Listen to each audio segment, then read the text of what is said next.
दोस्तों, जिन्नात के बारे में हम आज एक ऐसा दिलचस्प वाक़या आपको सुनाएंगे कि जिसके बारे में ये सुनकर आप भी हैरान रह जाएंगे। दोस्तों, एक बार मौलाना साहब नीम के पेड़ के नीचे बैठे हुए बच्चों को पढ़ा रहे थे और बच्चे ऊंची आवाज में अपना सबक दोहरा रहे थे। जैसे ही कोई बच्चा थोड़ी सी भी गलती करता तो मौलाना साहब उसे फौरन ठीक करवा देते। बच्चे अपनी अलग अलग आवाज में सबक पढ़ रहे थे। इतने में अचानक मौलाना साहब को एक भारी सी आवाज आई।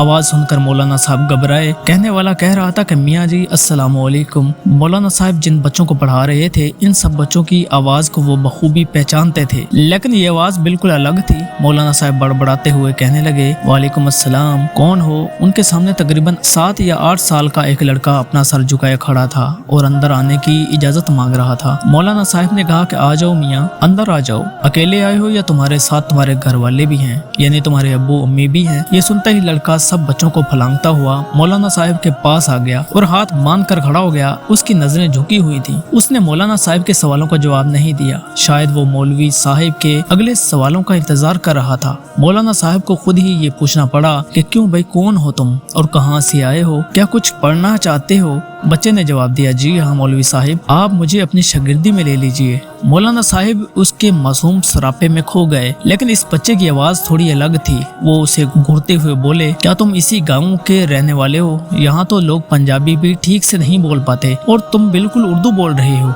लड़का जरा सा भी नहीं घबराया और बोला, दरअसल बात कुछ ऐसी है मौलाना साहब, मैं इस सामने वाले जंगल के पीछे जो गाँव है वहाँ से आया हूँ, जहाँ नदी बहती है। आप तो जानते ही हैं, पिछले महीने मूसलाधार बारिश की वजह से वहाँ सैलाब आ गया था और इससे बहुत सारे दरख्त भी उखड़ गए थे। लोगों के घर भी बह गए थे। हमारा घर भी इसी में डूब गया और मैं अपने माँ बाप से बिछड़ गया। और अब मैं चाहता हूँ कि मैं आपके पास रहूँ, क्योंकि इस गाँव के सारे बच्चे आपके पास पढ़ते हैं। मैं आपके साथ रहना चाहता हूँ। मौलवी साहब ने जब इसकी ये बात सुनी तो हैरान होकर बोले, लड़के तुम्हारी उम्र क्या है? कद कार से तो तुम 7 या 8 साल के लगते हो, मगर बातचीत तो बड़ों जैसी करते हो। बच्चे ने कहा, मैं 13 साल का हूँ, बीमारी की वजह से मेरा कद छोटा रह गया। इसकी ये बात सुनकर सारे बच्चे खिलखिलाकर हंसने लगे। मौलवी साहब ने वहीं बैठे बैठे 1-2 बच्चों को छड़ी टिका दी और लड़के से कहने लगे, अच्छा बेटा, तुम आज से खुद को हमारी शागिर्दी में समझो। और हाँ, तुम्हारा नाम क्या है? बच्चे ने कहा कि जी मेरा नाम मेराजुद्दीन वल्द सराजुद्दीन है। इसकी उर्दू पर देहाती बच्चे फिर से हंसने लगे और अब तो मौलवी साहब भी हंस। उन्होंने बच्चों को छुट्टी दे दी और कहा कि अगर कहीं कोई अच्छा 7 सालन मिल जाए तो मेरे लिए उसे अलग से कटोरी में जरूर लाना। दाल साग तो हमें हजम नहीं होता। नया लड़का ये बात सुन रहा था, वो जल्दी से बोला, मौलवी साहब, आज मैं आपके लिए खाना लाऊं? मेरी बहन इसके अगले वाले गाँव में रहती है और बड़ा अच्छा खाना बनाती। मौलवी साहब के मुँह में पानी आ गया। फिर भी वो दिखावा करते हुए मौलवी साहब बोले, तुम कहाँ इतनी रात को अगले गांव में जाओगे? आज वैसे भी चौधरी साहब के घर से अच्छा खाना आने वाला है, जुमेरात है ना। इसलिए उसके बाद इस नए लड़के को एक बड़े से हुजरे में, जहाँ बाकी सारे बच्चे रहते थे, वहाँ पहुँचा दिया गया और वो बच्चा भी उनके साथ खजूर की चटाई पर सो गया। दोस्तों, इस तरह से वो लड़का जिसका नाम मेराजुद्दीन और उसके बाप का नाम सिराजुद्दीन था, वो मौलवी साहब का एक अच्छा सा शागिर्द बन गया। उसका हाफजा बड़ा अच्छा था। उसने 1 हफ्ते में बगदादी कायदा पूरा कर लिया और सिर्फ 3 महीने में कुरान पाक पूरा पढ़ लिया और अब तो उसे हिफ्ज भी करने लगा था। मौलवी साहब तो हैरान थे कि आज तक हजारों शागिर्दों को मैंने पढ़ाया है, मगर ऐसा हाफजा, ऐसी रवानी कभी देखने सुनने में नहीं आई। जब भी उसका सबक सुनते तो गड़गड़ा जाते कि ये लड़का इंसान भी है या कोई और मखलूक है। मौलवी साहब ऐसा सोचते जरूर थे, मगर अपना यह ख्याल कभी जाहिर होने न दिया। वो सोचते थे कि इतना अच्छा बच्चा है, कहीं बददिल होकर भाग न जाए। वो बच्चा तो हाफिज कुरान भी बन चुका था, मगर मौलवी साहब को अब इससे प्यार सा हो गया था, इसलिए उसे अपना बेटा बना लिया। मौलवी साहब ने उम्र भर शादी न की थी।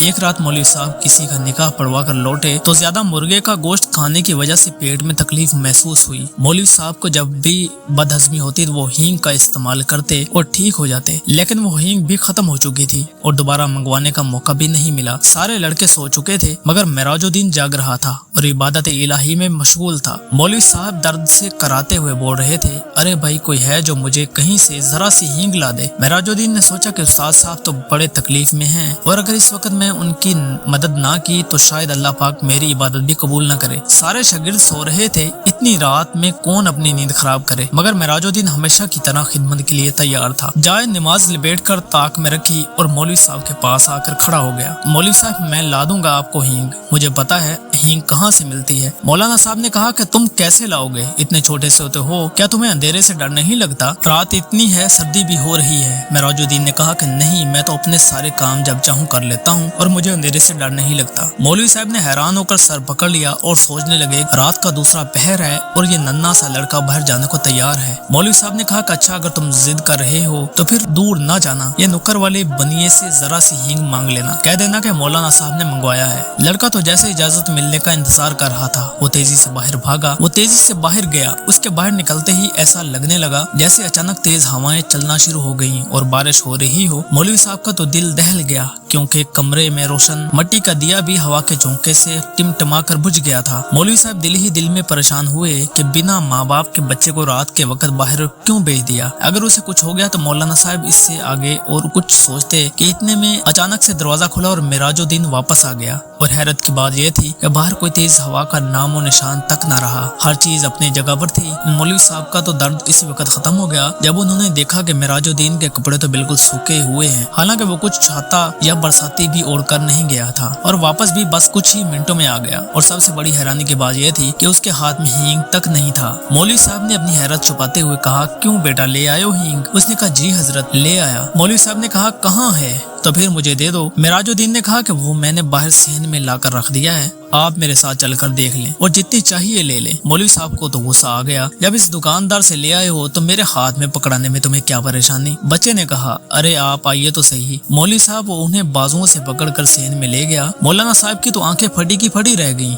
सहन हींग की बोरियों से भरा हुआ था, यानी सहन में हींग की बोरियां ही बोरियां थी। शायद मनों के हिसाब से हींग लाकर उस्ताद की खिदमत में हाजिर कर दी थी। उन्होंने एक नजर हींग के अंबार को देखा और फिर मेराजुद्दीन के चेहरे की तरफ देखा। उसका सर हमेशा की तरह उस्ताद के सामने झुका हुआ था। मौलवी साहब ने कहा कि इधर आओ, जरा मेरी तरफ आंख उठाकर देखो। उन्हें पहली बार इस पर गुस्सा आ रहा था। उनके पेट का दर्द तो रफू चक्कर हो गया था। उन्होंने उसे कंधे से पकड़कर झंझोर डाला और उसकी आंखों में आंखें, सच सच बता दो, तुम कौन हो? क्या तुम्हारा तल्लुक जिन्नात से है? बच्चे ने कहा कि जी हजरत, आपका ख्याल दुरुस्त है, मैं वाकई के जिन का बच्चा हूँ। उसका सर उस्ताद के कदमों पर था और वो जोरों कतार रो रहा था और लगातार माफी मांग रहा था। मौलवी साहब ने प्यार से उसका सर अपने कदमों से हटाया और उसे गले से लगा लिया। उसने बताया कि इसी नीम के पेड़ पर जिसके नीचे सारे बच्चे बैठकर कुरान पाक पढ़ते हैं, यहाँ पर मेरा बसेरा है। मैं रोजाना कुरान पाक की तिलावत सुना करता था, तब भी मेरा दिल चाहा कि आपकी शागिर्दी में आऊँ। मौलवी साहब जो गौर से उसकी बात सुन रहे थे, अचानक जैसे होश में आ गए और कहा, अच्छा तो अब तो तुम्हारा मकसद पूरा हो चुका है, तुम कुरान पाक के हाफिज भी बन चुके हो। बेशक तुमने आज तक मुझे शिकायत का मौका नहीं दिया, लेकिन मुझे डर है कि अगर किसी दिन तुम्हें किसी बात पर गुस्सा आ गया और अनजाने में तुमने अपनी ताकत का इस्तेमाल कर दिया तो तब क्या होगा। बेहतर है कि अब तुम छुट्टी करो और अपनी दुनिया में लौट जाओ, और अगर तुमने मेरी बात ना मानी तो मैं तुम्हें बोतल में बंद करके जमीन में दबा दूंगा। मौलवी साहब की डांट सुनकर वो बाकायदा हिचकियां लेकर रोने लगा और बोला, जिस उस्ताद साहब ने उसे इल्म सिखाया उनकी जी भरकर खिदमत नहीं कर सकती, इस बात के लिए वो जिंदगी भर शर्मसार रहेगा। मौलवी साहब ने उसे तसल्ली दिया और कहा कि उन्होंने अपना हक इस पर माफ किया, इसलिए अब वो सीधा अपनी दुनिया में लौट जाए, यानी जिन्नातों के पास लौट जाए। मेराजुद्दीन मौलवी साहब को अल्लाह हाफिज कहकर किसी नन्हे से बच्चे की तरह दरवाजा खोलकर कोठरी से बाहर चला गया। मौलवी साहब को इसके आंसू भरी आंखें रात भर रुलाती रही। मौलवी साहब की हिदायत पर हमेशा के लिए लौट जाने से पहले उसने हींग भी वापस गोदाम में पहुंचा दी थी। इस बात को काफी साल बीत गए और मौलवी साहब के साथ साथ सारे लोग उसे भूल गए, क्योंकि वो जिन्नात का बच्चा दोबारा कभी लौट कर नहीं आया। खैर, मौलवी साहब तवीज वगैरह के भी माहिर थे। अक्सर गाँव के नौजवान लड़कियों पर जब कभी दौरा पड़ता और माँ बाप से जिन भूत वगैरह की कहानी सुनते तो वो मौलाना साहब के पास आते और वो लड़की फिर से ठीक हो जाया करती थी। एक बार एक लड़की को मौलाना साहब के पास लाया गया। वो लड़की बिना पानी के मछली की तरह तड़प रही थी और बार बार सर पटक रही थी। इसकी आंखें चिंगारी की तरह लाल हो रही थी, बाल बिखर गए थे।